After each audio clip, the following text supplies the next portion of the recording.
Muhammed ve Ali Muhammed kema sallayte ala İbrahim inneke hamidun mecid. Bizi cennetine kat.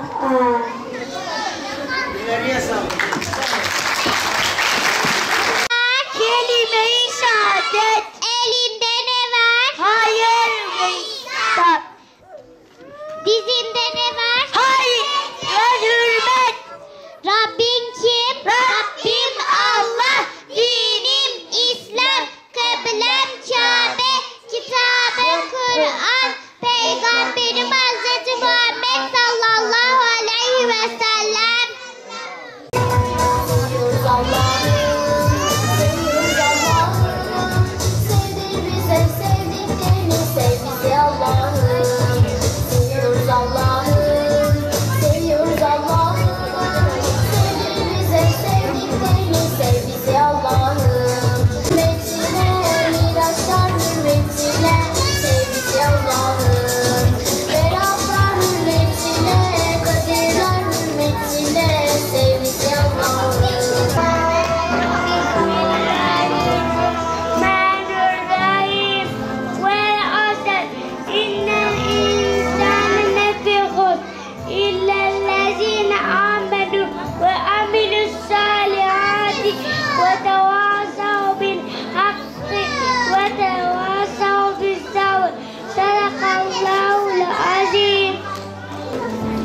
Peygamber Efendimiz şöyle buyurmuştur: ey İslam'ı husnul hılkı, İslam güzel ahlaktır.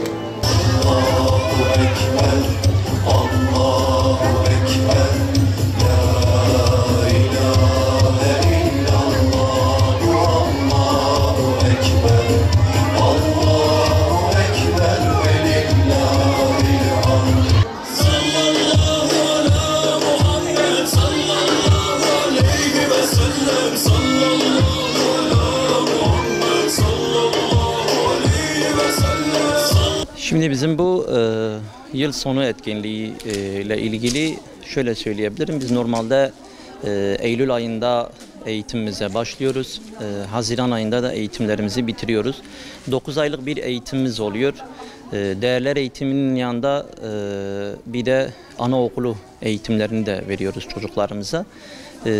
Bu eğitim içeriğimizde de aslında yıl içinde verdiğimiz eğitimlerin hemen hemen böyle toparlanmış hali, her bir eğitimden birer tane gösteri olacak şekilde çocuklarımız sahne aldılar. Şu şekilde, yani burada da izleyenler de mutlaka görmüştür.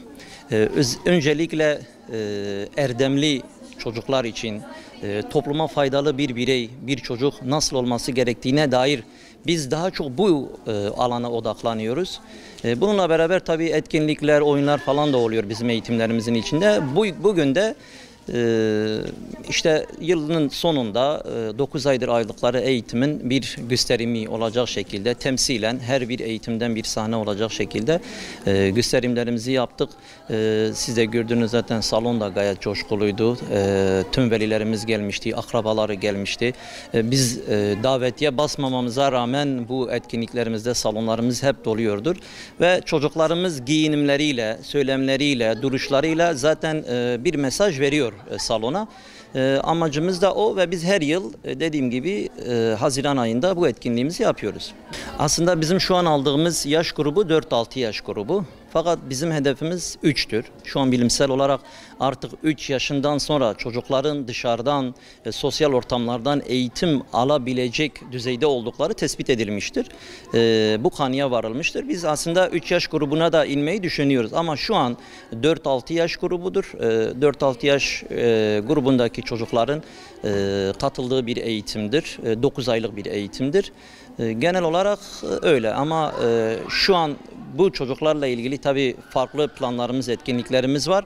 Önümüzdeki yıllarda da bunu tekrar hem sahne olarak göstereceğiz, hem de eğitimlerimizin içeriğinde velilerimizle paylaşacağız. Eğitimi biz okullarla başlatıyoruz, fakat kayıt olarak 15 Temmuz itibariyle yani 15 Temmuz günü itibariyle kayıtları almaya başlıyoruz. Velilerimiz kayda geliyor. Biz o arada tabii 1-1,5 aylık bir kayıt süreci başlatıyoruz. Eylül ayında okullardan bir hafta önce başlıyoruz. O hafta adaptasyon haftası oluyor. Fakat şöyle, yani bize kayıt yapmak isteyen velilerimiz mutlaka 15 Temmuz günü itibariyle bize bilgi vermeleri lazım. Çünkü çok yoğun bir talep oluyor. Hatta bir hafta içinde neredeyse kayıtlarımız bitiyor. Eylül'de de okullardan bir hafta önce de eğitime başlıyoruz.